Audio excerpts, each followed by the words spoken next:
Welcome to our channel, Ielts Concept. Please subscribe for daily practice test. Ielts listening test. The test is in 4-part, Part 1, Part 2, Part 3, and Part 4. Now look at Part 1. Part 1. You will hear a telephone conversation between an operator and a caller. The caller is reporting a stolen mobile phone. First, you have some time to look at questions 1 to 5.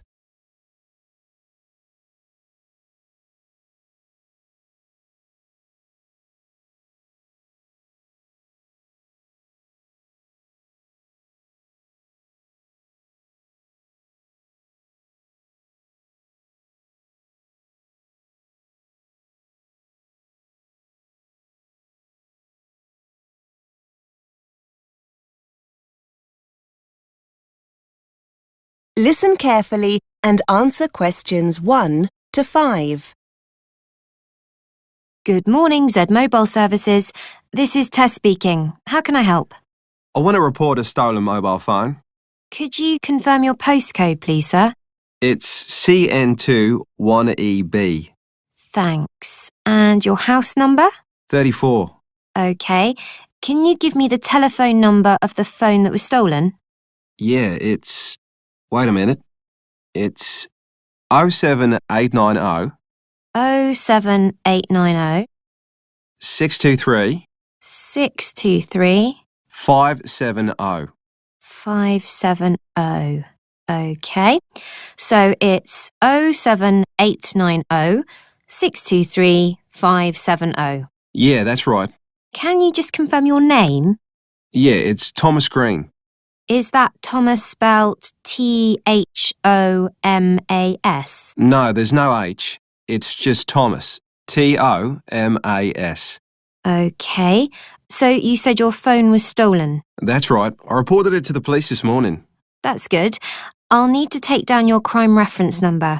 I've got it here. It's CZ CZ dash 17624 17624 dash 5. 5. Thank you. Let me run through that again. CZ dash 17624 dash 5. That's it. Just a few more details. Can I have your IMEI number? Oh, what's that? It's the International Mobile Equipment Identity Number. It's Sorry, I don't have it. Not to worry. We'll deal with that in a moment. I just need to have the date and time your mobile was stolen. That's easy. Between 1 and 2 o'clock yesterday. That's 1 to 2 p.m. on the 16th of August. Thank you. Before you hear the rest of the conversation, you have some time to look at questions 6 to 10.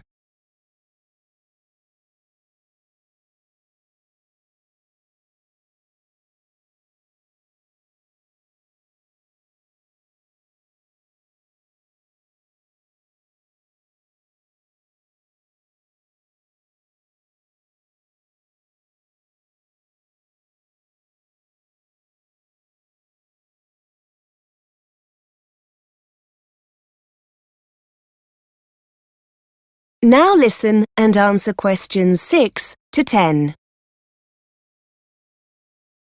Now, I just need a few details of the incident, if you wouldn't mind. Sure. I was in the Bang's coffee bar in the city centre. I definitely had my phone with me when I sat down. In fact, I remember checking to see if I had any text messages. But when I came to leave, it wasn't on the table. Did you leave the phone unattended at any time, perhaps to go to the toilet? No, that's the funny thing.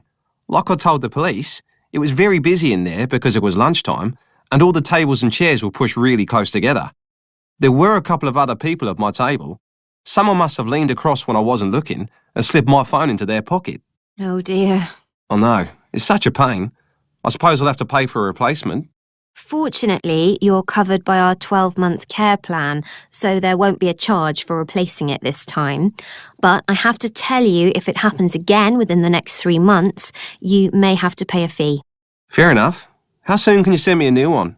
We've got 2 options. You can get it sent by courier for next day delivery for a small fee, or we can send it in the standard post free of charge. You should allow about 5 days for it to arrive. That's a bit difficult. I'm going back to Australia the day after tomorrow to see my parents for a month. Any chance you could send it to their address?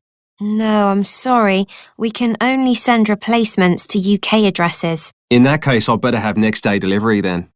OK, so just to confirm the delivery address, is it 34 Solent Gardens? That's it. The final thing we need to do is to put a block on your phone. You mean to stop the thief from using it? I was wondering about that. What I need to do is put your IMEI number into the central register, which will essentially prevent anyone else from making calls from your phone. Now, the IMEI number is a 15-digit number that you can see underneath the phone's battery. Do you have a record of it? No, sorry. Is there any other way to find the number? Yes. We usually trace it from a call you've recently made. In a moment, I'll put you through to my colleague who deals with that. By the time you've finished with him, your mobile will no longer operate. Good. And with your new phone, I'll also send you a crime prevention leaflet, which will give you some tips on how to protect your phone from being stolen again. Thanks. You've been really helpful. Don't mention it. Just putting you through to my colleague now. That is the end of part 1. You now have half a minute to check your answers.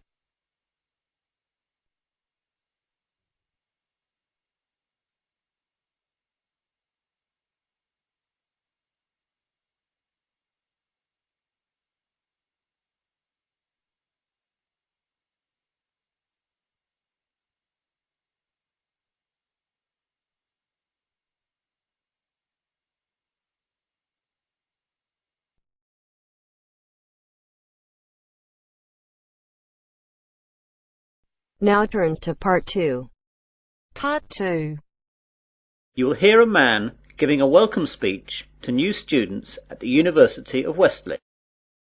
First, you have some time to look at questions 11 to 14.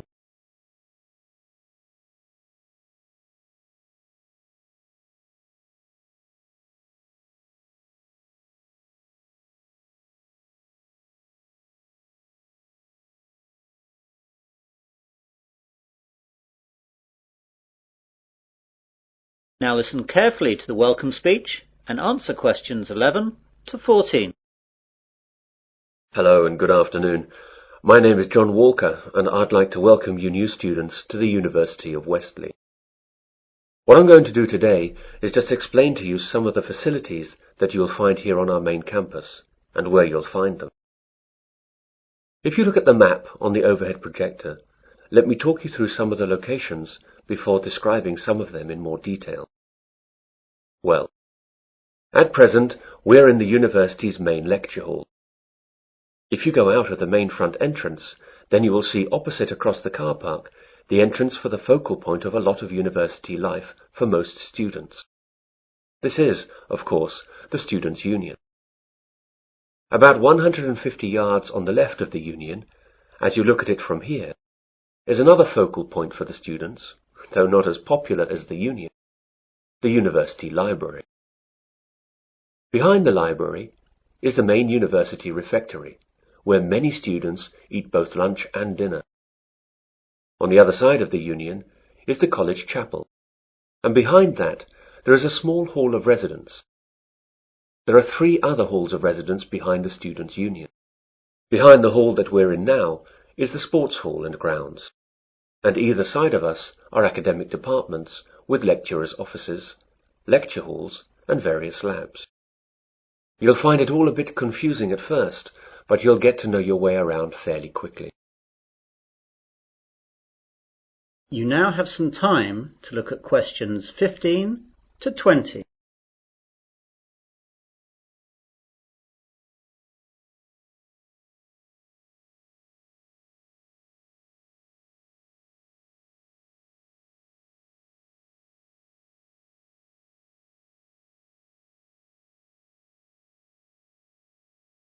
Now listen to the rest of the welcome speech and answer questions 15 to 20.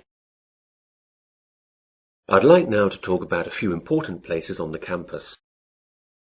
All students must belong to the Students' Union if they wish to use any of its services. It's very cheap, and we certainly recommend that you join.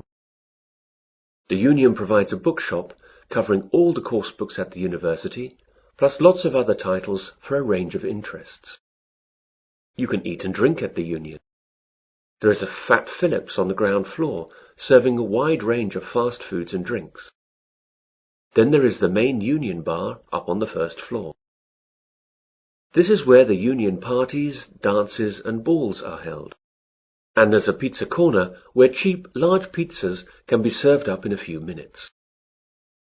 Other areas that will be of interest to students are the welfare office, the travel office, and the club's office.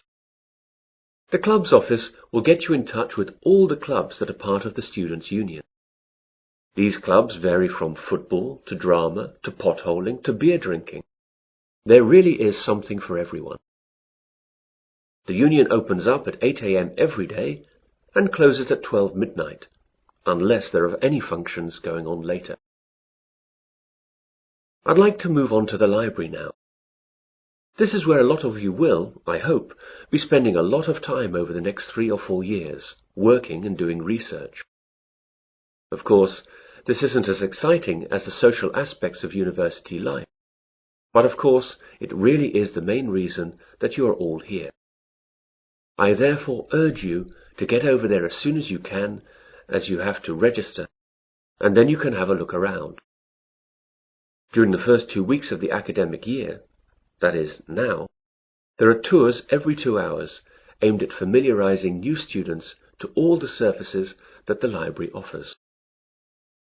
The library is open from 9 a.m. to 9 p.m., though it stays open later during final exams. As I said earlier, the refectory is behind the library. The refectory offers a range of cheap meals at lunchtimes and in the evenings. It's open from 12 noon to 3 p.m. for lunch, and from 6 p.m. to 8:30 p.m. for dinner. They try to offer a variety of food, from favourites to healthy options to ethnic foods, and there's always a choice for vegetarians and vegans. The University Sports Hall is one of the most used buildings at the university. To use the hall or the grounds, you must be a member of the Athletic Union, which is part of the Students' Union. Again, this costs very little and will allow you to use all university sports facilities, represent university teams, and it fully insures you during your membership of the Athletic Union. This is really excellent value. For departments and academic facilities, there isn't enough time to go through all of them, but your respective departments should furnish you with maps and information that will satisfy your needs. For all services offered at the university, I recommend that you purchase a Discount Plus card. This card costs £50 and lasts for the academic year. It will then give you discounts on all services at the university. For instance, a £4 meal at the refectory would be reduced to £2.50. It will also give you free usage of the late-night minibus that the university runs to places off campus, which normally costs £1. You can see that it wouldn't take very long to make it worthwhile. The cards can be bought at the Students' Union. Well, that's what I have to say for the moment. Now, are there any questions? That is the end of section 2. You will now have half a minute to check your answers. That is the end of part 2. You now have half a minute to check your answers.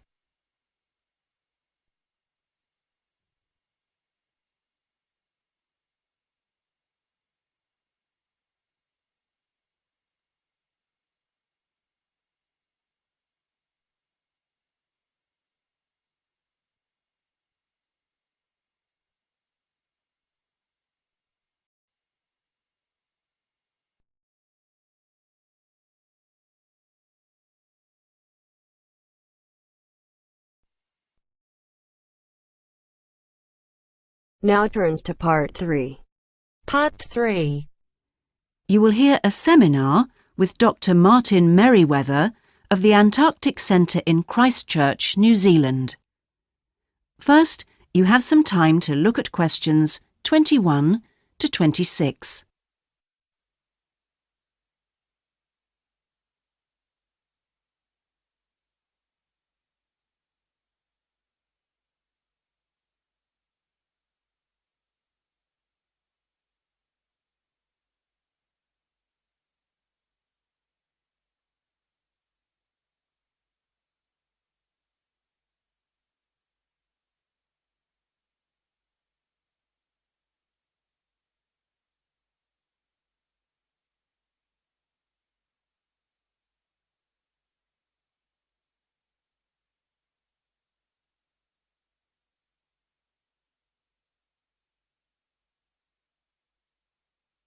Now listen carefully and answer questions 21 to 26.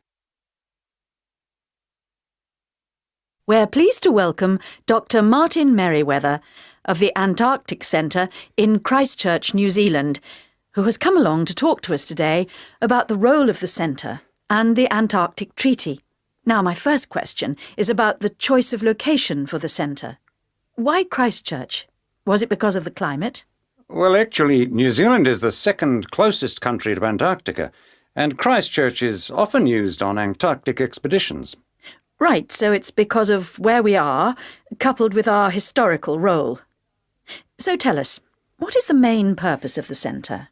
Oh, well, we have two complementary roles. One is as a scientific base for expeditions and research, and the other is as an information centre. Tell us something about the role as a scientific base. Well, we're able to provide information about what scientists should take with them to the South Pole. For example, the centre contains a clothing warehouse where expeditions are supplied with suitable clothing for the extreme conditions. I suppose you need a bit more than your normal winter coat. Yes, exactly. And then there's also the specialist library and mapping services. Right. And which countries are actually located at the centre? Well, the centre houses research programs for New Zealand, for the United States, as well as for Italy. There's even a US post office at the American Air Force Base here. Really? And what does the Visitors Centre offer? Well, since very few people will ever experience the Antarctic firsthand, the Visitors Centre aims to recreate the atmosphere of Antarctica. There's a mock campsite where you can see inside an Antarctic tent and imagine yourself sleeping there. And the centre also acts as a showcase for the unique international cooperation which exists in Antarctica today. What is it actually like at the South Pole?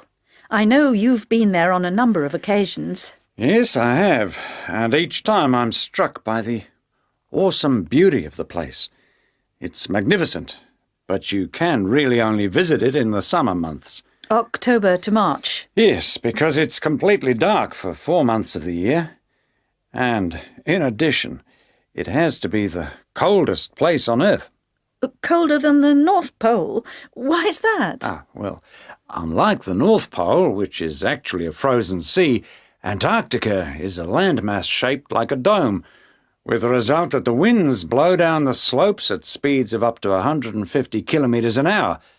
And that's what makes it so cold. Oh. And one other interesting thing is that Antarctica is the driest continent on Earth, surprisingly, and so you have to drink large amounts of water when you're there. How old is Antarctica?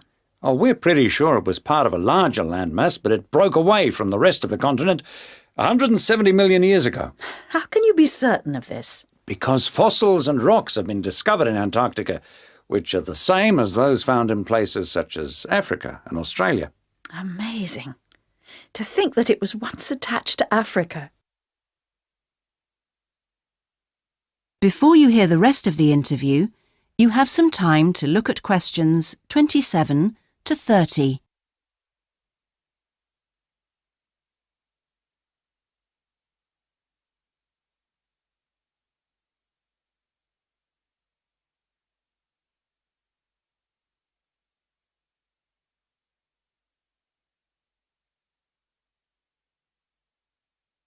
Now listen and answer questions 27 to 30.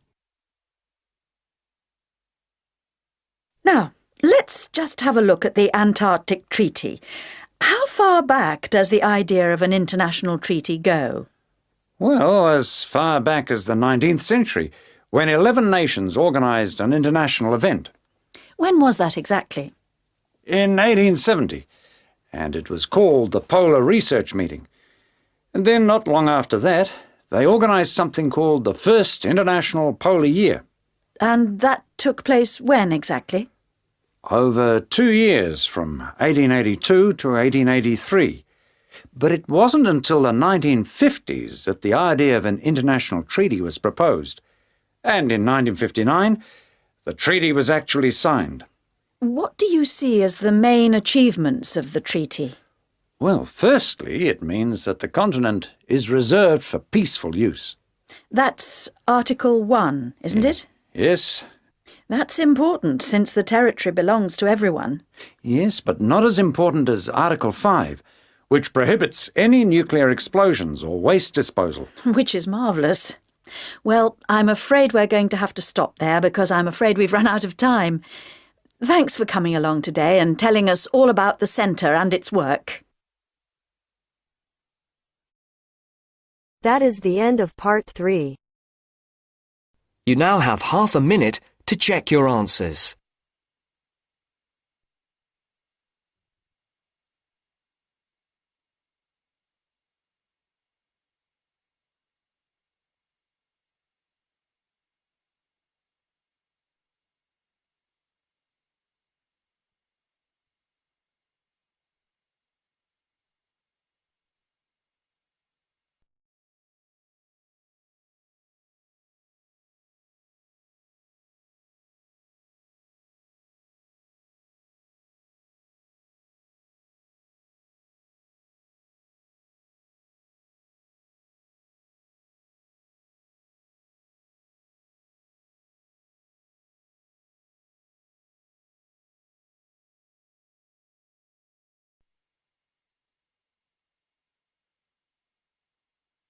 Now turns to part 4.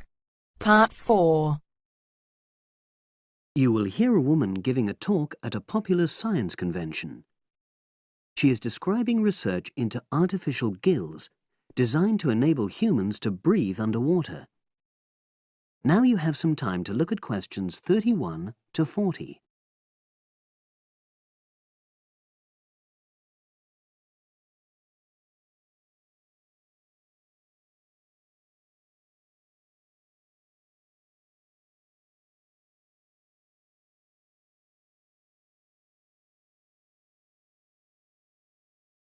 Now listen and answer questions 31 to 40. In my talk today, I'll be exploring the idea of artificial gills.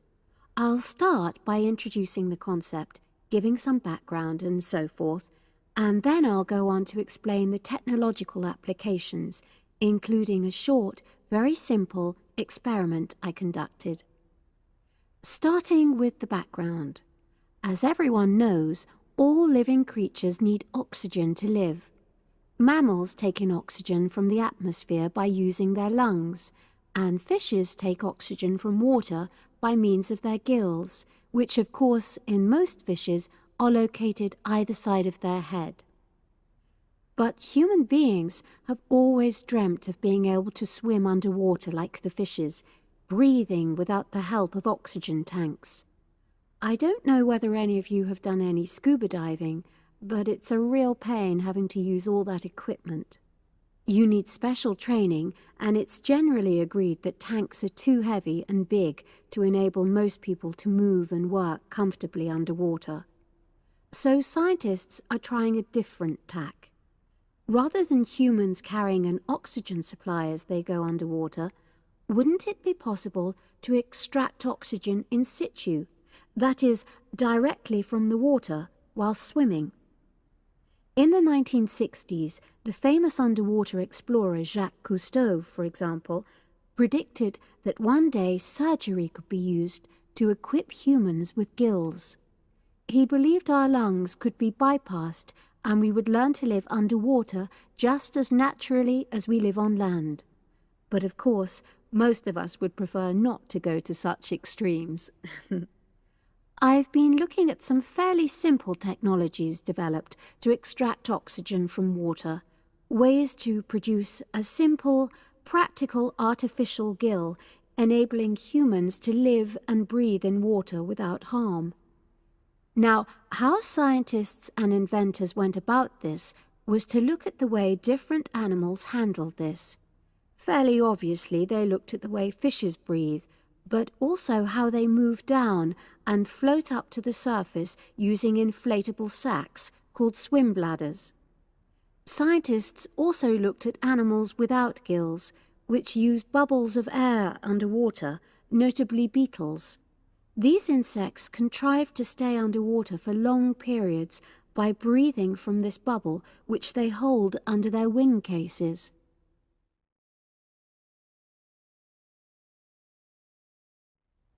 By looking at these animal adaptations, inventors began to come up with their own artificial gills. Now, making a crude gill is actually rather easy, more straightforward. You take a watertight box, which is made of a material which is permeable to gas, that is, it allows it to pass through inwards and outwards. You then fill this with air, fix it to the diver's face, and go down underwater. But a crucial factor is that the diver has to keep the water moving so that water high in oxygen is always in contact with the gill, so he can't really stay still. And to maximize this contact, it's necessary for your gill to have a big surface area. Different gill designers have addressed this problem in different ways, but many choose to use a network or lattice arrangement of tiny tubes as part of their artificial gills. Then the diver is able to breathe in and out. Oxygen from the water passes through the outer walls of the gill, and carbon dioxide is expelled. In a nutshell, that's how the artificial gill works. So, having read about these simple gill mechanisms, I decided to create my own. I followed the procedure I've just described, and it worked pretty well when I tried it out in the swimming pool. I lasted underwater for nearly 40 minutes. However, I've read about other people breathing through their gill for several hours. So the basic idea works well, but the real limitation is that these simple gills don't work as the diver descends to any great depth, because the pressure builds and a whole different set of problems are caused by that. Research is being done into how these problems might be overcome, but that's another story, which has to be a subject of another talk. Despite this serious limitation, many people have high hopes for the artificial gill, and they think it might have applications beyond simply enabling an individual to stay underwater for a length of time. For example, the same technology might be used to provide oxygen for submarines, enabling them to stay submerged for months on end without resorting to potentially dangerous technologies such as nuclear power. Another idea is to use oxygen derived from the water as energy for fuel cells. These could power machinery underwater, such as robotic devices. So, in my view, this is an area of technology with great potential. Now, if anyone has any questions, I'd be happy to answer. Yes, lady at the...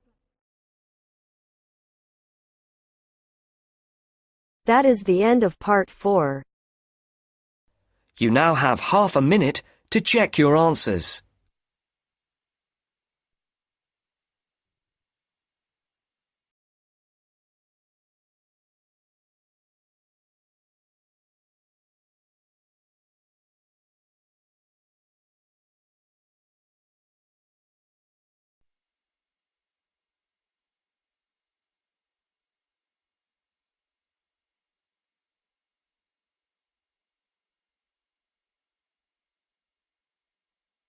That is the end of the test.